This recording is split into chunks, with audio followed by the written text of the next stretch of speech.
자, 유럽 액션 플랜에서 쏟아진 EV 배터리 정책들 핵심은 이겁니다. 찾았는데 안 찾아지잖아요. 유럽 액션 플랜.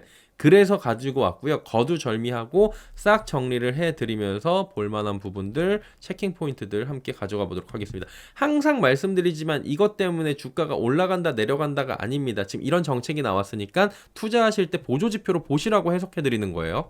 엘렉트리브? 이게 지금 유럽 매체입니다. 이게 정치면에 들어가 있더라고요. EU의 오토모티브 액션 플랜이 있어. 그래가지고 CO2를 타깃으로 줄이는 거를 타깃 위커를 낮추는 거잖아요. 하고서 뭐 EV 업테이크 어려워 내용이. 번역기 돌리는 스님들 너무 쉬워요. 예, EV 자동차 행동 계획 그게 너무 직관적이긴 하죠. 약한 CO2 목표, 그냥 CO2 줄이겠다는 거죠. 더 많은 EV를 지금 이제 만들어내는데 활용을 하는 그런 정책이다라는 겁니다. 무슨 얘기냐면은 뭐 결과를 발표했는데 그 액션 플랜 결과 발표했다는 거예요. 주요 목표는 EV를 늘리고 미국과 중국에 뒤처지지 않는 거. 여기 다 써 있잖아요. 미국과 중국에 뒤처지지 않는 거. 그리고 연결 및 그리드 연결. 그리드라는 거 이제 충전소나 이런 것들입니다. 연결이나 배터리 원자재 구매 인센티브에 이르기까지 모든 것을 포괄하는 지원 패키지까지. 아, 이번에 다 나왔구나 라는 거죠. 그럼 이걸 세부적으로 봐야 되는데 기사 한 4개 찾았는데 다 내용이 조금씩 많고 적고 해가지고 막 하나씩 찾았어요. 어떤 것들이 있는지. 연합뉴스에서 나온 것도 있는데 그거보다는 조금 더 구체적으로 가지고 왔습니다. 자, 유럽이 액션 플랜을 발표를 했습니다. 이유는 역내 자동차 산업을 되살리기 위한 바이 유러피안. 그래서 검색을 하실 때는 지금은 바이 유러피안 전략이라고 치면 나와요. 그걸 추진하기로 한 거고요. 목적은 명확합니다. EV 도입을 늘리고 기술 면에서 미국과 중국에 뒤처지지 않는 것이라고 조금 전에 명시가 돼 있는 걸 확인을 했어요. 역내 자동차 업계의 친환경 전환, 경쟁력 확보를 지원하기 위해 추진하려는 정책을 망라한 유럽 자동차 산업 행동 계획이라고 보시면 됩니다. 전기차 핵심으로 꼽히는 배터리 산업 지원에 초점이 맞춰져 있다. 이게 지금 핵심입니다. 이게 요지예요. 자, 구체적으로 하나씩 보겠습니다. 한 5-6가지가 나오거든요. 첫 번째는 배터리 부스터 정책 패키지가 나옵니다. 목표는 EU에서 배터리 제조를 지원하는 겁니다. 명확해요. EU에서 배터리 제조를 지원하는 거예요. 그래갖고 2조 8천억 원의 배터리 제조업체를 2년 동안 생산 라인 확대를 하는데 지원을 해주고요. 브뤼셀이 연구를 위해서 프로그램을 통해서 자동차 부분에 할당하고자 하는 3억 5천만 유로까지 추가를 해갖고 이게 한 20억 유로가 좀 넘어갑니다. 배터리 핵심 부품을 비롯해서 청정 기술 장비 확보 시 보조금 규정을 간소화하는 청정산업 보조금 프레임워크까지 마련을 했대요. 그러니까 보조금 주는 거고 간소화시키고 그런 것들을 2년에 한 3조 정도 만들어놨다. 유럽 기업과 파트너십을 통해서 기술 노하우 공유가 이루어지고 EU에 충분한 부가가치를 제공해서 역의 기업도 지원받을 수 있다. 그러니까 조건을 맞춰야 된다는 거고 EU하고 협력을 하고 EU 역내에서 하라는 얘기예요. 이거는. 그래서 딱 보자마자 뭐 생각나요? IRA 생각나시죠? 생각하셔야 돼요. 예를 들어서 뭐예요? EU에서 배터리 생산을 보조하는 것이 가능하대요. 생산 회사가 유럽에 있거나 해외 회사가 후자와 파트너십을 맺은 경우 모두 포함이 된다. 배터리 셀과 부품의 유럽산 요건 명문화시켰다. 이거 굉장히 중요하죠. 그 미국도 IRA에서 명문화시켰잖아요. 이거 미국 영내에서. 유럽도 합니다. 유럽산 요건 명문화. 구체적인 비율 이게 중요해요. 아직 안 밝혀졌어요. 예. 산업 탈탄소화 촉진법, 순환경제법 이런 것들이 향후에 나올 거고 19일 날 이 액션 플랜 가운데 철강 액션 플랜도 나와요.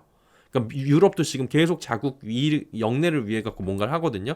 이런 식으로 나오는데 단계적으로 확대한다는 구성입니다. 그리고 언뜻 보기에는 이게 IRA하고 비슷할 수 있고요. 배터리 셀 구성 요소에 대한 유럽 콘텐츠 요구사항을 점진적으로 도입한다. 그러니까 유럽에서 요구하는 유럽 영내에서 하는 거 유럽 거를 써라. 유럽 기업들이랑 함께 해라. 그 다음에 유럽하고 협력하는 기업들한테는 혜택을 주겠다라는 것들이 골자로 나와 있는 겁니다. 그리고 위원회에서는 뭐라 그러냐면은 수명이 다한 차량과 배터리 재활용 시설, 리사이클링에 대해서도 지원을 하겠대요.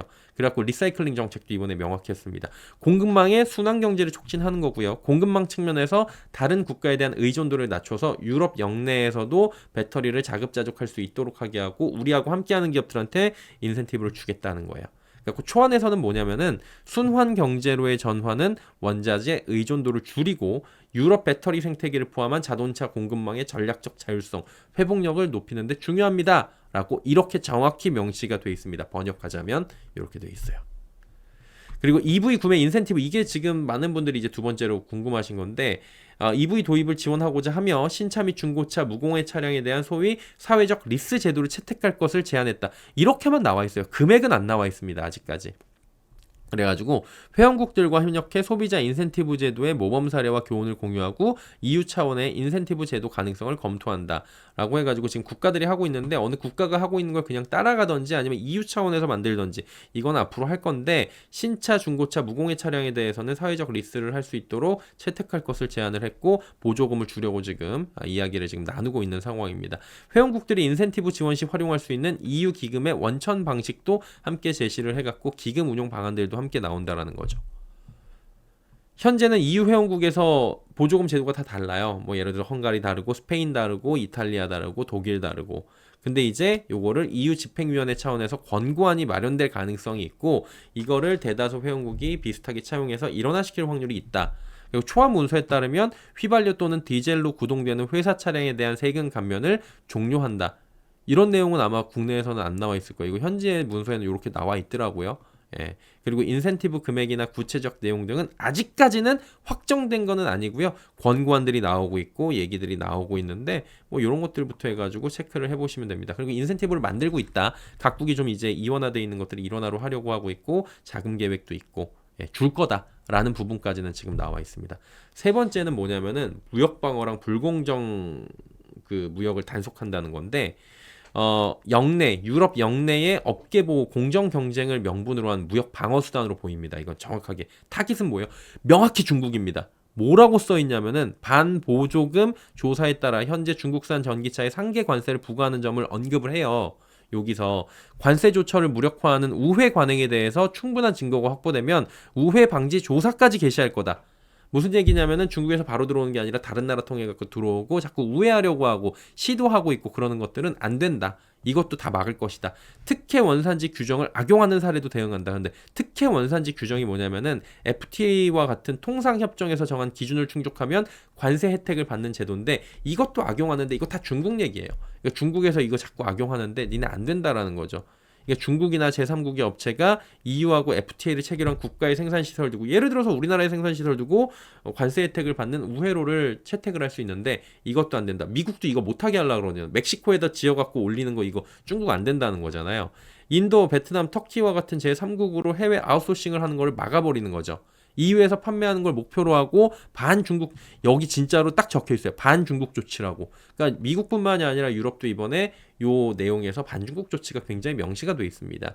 이 밖에 외국에서 과도한 보조금을 받고 영내 기업 결합과 공공 입찰에 참여하는 행위를 규제하기 위한 이거 뭐예요? 중국 정부에서 행정부에서 엄청나게 공산당에서 보조금 받아가지고 공공 입찰 들어왔고 싸게 들어온 다음에 완전히 지금 망가뜨려 버리는 역외 보조금 규정 기존 제도를 활용해갖고 전기차 공급만 전반에 발생시키는 불공정 무역 행위. 니네들 가격 파괴하는 거 한 번 보조금 받고 여기 들어와가지고 가격 완전히 파괴하는 건데 그것도 적극적으로 단속하겠다. 다 중국 얘기입니다, 여러분. 기억나시죠? 그렇고 유럽 투자은행을 참여시켜서 민간 투자 장려하고 유럽 자동차 제조업체에 더 많은 자원을 지원하겠다라는 겁니다.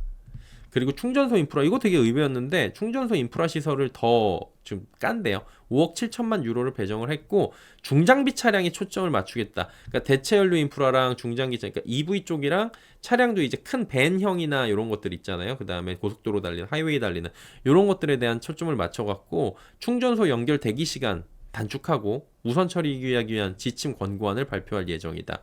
그리고 충전 허브를 중요한 인프라로 그러니까 충전소 거점이나 이런 것들을 배치해가지고 상업용 차량 이게 중요하죠. 상업용 차량이 들어가면 이거에도 이제 배터리들이 많이 들어갈 수가 있으니까 이런 것들도 한번 생각을 해볼 필요가 있다라는 거예요. 자, 자율주행 이게 되게 의외였어요. 자율주행 한대요. 얘네도 자율주행 신기술을 우리가 여기 명확히 돼 있어요. 미국, 중국이 굉장히 앞서가고 있는데 우리도 이거를 지금 따라잡아야 된다. 그래갖고 10억 유로를 할당하기로 결정을 했고요. 그 다음에 뭐 이를 통해 가지고 4천억 유로의 부가가치를 2035년까지 우리가 창출하겠다.